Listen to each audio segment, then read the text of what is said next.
Salut tout le monde, j'espère que vous allez bien. Alors aujourd'hui la vidéo, ça va être une vidéo autour de la prévention contre le sida.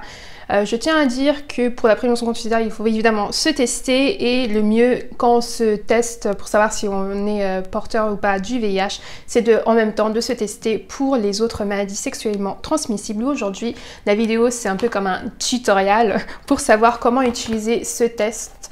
Dans la plupart des villes en France, il y a des centres qui offrent des tests gratuits donc pour le VIH et donc le sida et les autres maladies sexuellement transmissibles. Mais je sais que dans certains endroits, ces tests ne sont pas accessibles et que le plus simple, peut-être par des personnes, peut-être pour garder l'anonymat, peut-être par une petite honte d'aller dans ces centres. Il y a aussi des tests comme ceux-là qui sont disponibles. C'est créé et c'est homologué, ça a été homologué en France, donc c'est quelque chose de valable. Donc vous pouvez voir, c'est un test du laboratoire Milan que j'ai acheté dans une pharmacie en ligne ici en Espagne. Et donc c'est juste pour vous montrer comment l'utiliser de manière simple et rapide. Les résultats avec ce test sont en 15 minutes, on peut ne pas le voir sur la boîte. Donc voilà, à tout de suite pour le test. Et donc pour faire le test, il faut une surface plane qui est propre bien sûr. Et donc vous avez dans la petite boîte là le guide d'utilisation qui, bon moi c'est en espagnol évidemment, mais selon l'endroit que vous achetez, ça peut être en anglais, en français ou une autre langue. Il y a le test qui est là. Il y a également une petite lingette d'alcool pour se nettoyer le doigt bien correctement. Une compresse, hein, bien sûr, parce qu'après il y a du sang. Et un petit embout qu'il faudra utiliser pour faire le test. Voilà, on va pas le faire tomber par terre. Et puis c'est tout. Voilà, alors dans un premier temps, vous prenez l'embout. Donc voilà, c'est un petit cône un peu en forme d'entonnoir. Vous le posez sur votre surface. Ensuite, il faut prendre ceci. Voilà, on va mettre ça comme ça on peut lire. Donc vous l'ouvrez délicatement en faisant attention qu'il n'y a rien qui tombe par terre, bien sûr. Voilà, et j'ai oublié de vous dire, avant, il faut bien sûr se laver les mains. Hop. Voilà. Alors c'est un peu galère. Hop. Voilà. Alors, donc ensuite, dans le petit sachet, vous avez donc le test. Voilà. Vous avez la petite machine à torture pour vous piquer le doigt. Je dis machine à torture parce que ça fait vraiment mal. Mais n'ayez pas peur, hein, ça fait pas si mal que ça. J'exagère juste. Et ça, c'est juste pour éviter la condensation, j'imagine. Il y a également un petit pansement et ça. Donc il faut vous le posez sur ça, c'est mieux. Ensuite, vous prenez ça. Vous enlevez le petit embout ici. Vous le mettez là-dedans. Voilà. Jusqu'au fond pour bien que ça tienne. Voilà, il faut que ça soit aille jusqu'au fond. Et voilà, on appuie. Il faut appuyer, sinon ça passe pas. Voilà, comme ça, il n'y a rien de passe. Ensuite, étape 2.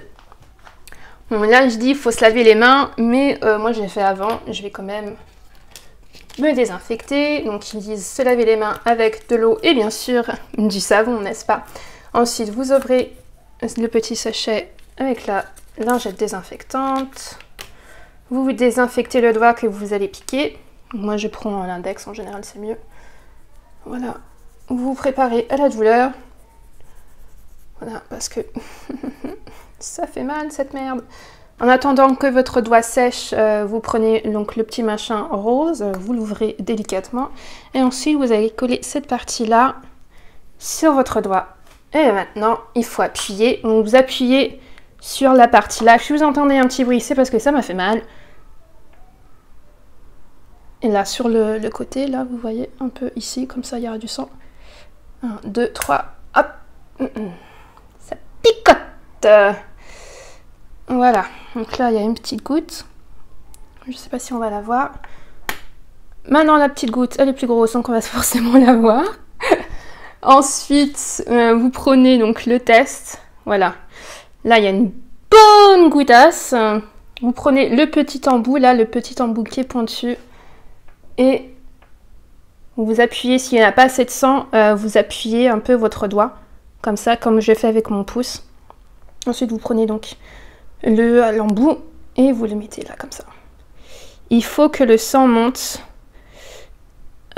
jusqu'à la partie du haut, s'il veut bien monter. Alors, il faut que le truc soit rempli. Voilà. Remplis-toi. Pourtant, il y a là du sang. Hein. Vas-y, vas-y. On se remplit, monsieur. Ou madame. Ou autre. Vas-y. Là, c'est bon.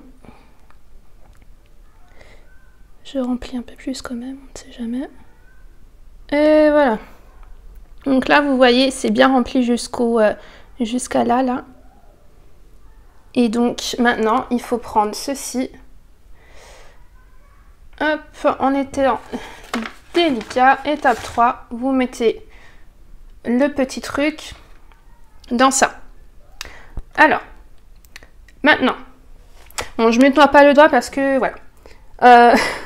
Ensuite, vous prenez ça, vous le mettez dans l'embout donc, vous appuyez fort, normalement il y aura 3 clics.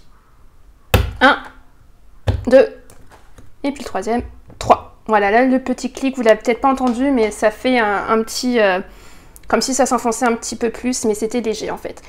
Donc maintenant que ça c'est fait, il faut vérifier qu'il y a une tache rose, donc rosâtre, donc rouge hein, bien sûr, qui apparaît pour montrer que le sang bien sûr monte sur dans le test. Là vous voyez bien. Alors je sais pas si on va bien voir. Bon, il y a une petite tache. Donc il faut bien vérifier que ça apparaît. Si ça apparaît pas, ça veut dire qu'il n'y a pas eu assez de sang ou alors que la pression n'était pas assez forte.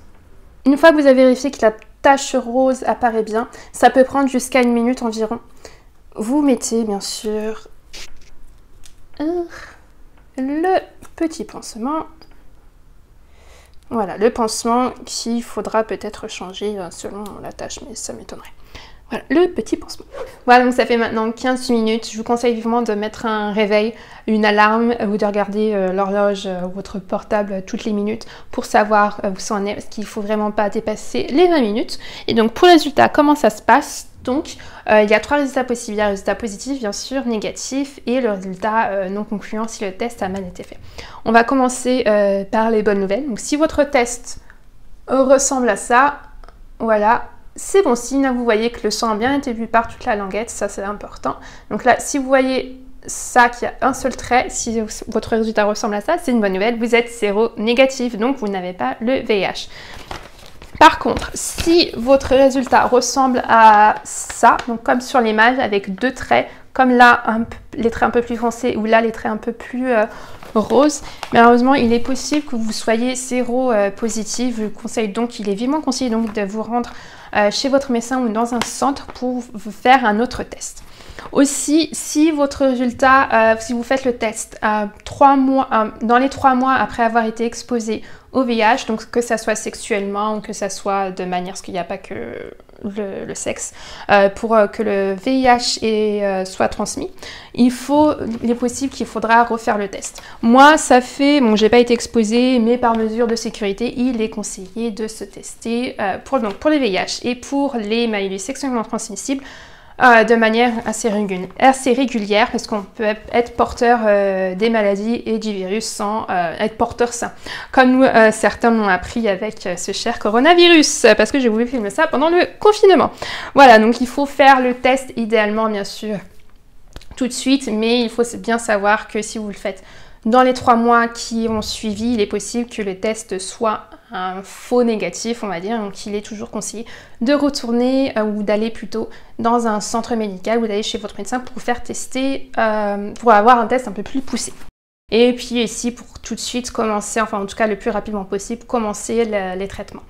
Et également, si votre résultat est négatif, je mettrai dans la barre de description des endroits qui pourraient vous être utiles. Il y a également, ils mettent dans le papier, si vous avez besoin de conseils, vous avez juste besoin de parler, ils mettent, bon là évidemment c'est en espagnol, ils mettent, ah voilà c'est mieux, ils mettent une ligne d'appel téléphonique pour si jamais vous en avez besoin. Je mettrai également dans la description d'autres liens ou d'autres numéros de téléphone qui peuvent vous être utiles si vous êtes en Espagne, que vous avez besoin juste de vous renseigner ou si vous avez besoin de conseils. Je mettrai également les autres endroits où il est possible en Espagne et aussi peut-être en France de se faire tester, donc pour le VIH mais aussi les autres maladies sexuellement transmissibles.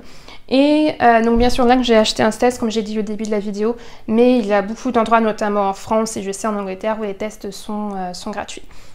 Aussi, si vous avez un retour d'expérience par rapport à ce test ou si vous avez déjà fait le test, que ce soit donc auto VIH, je sais plus le nom, la boîte est à côté. Oui, autotest VIH, c'est ça.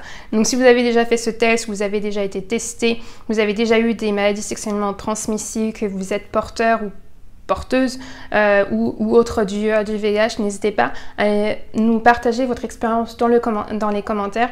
Si, quant aux autres, vous voulez, comment dire, interagir, je n'ai pas d'autre mot, échanger donc avec ces personnes, faites-le dans le respect, dans l'amour et dans la bonne humeur, parce qu'on n'est pas là pour donner des leçons aux gens.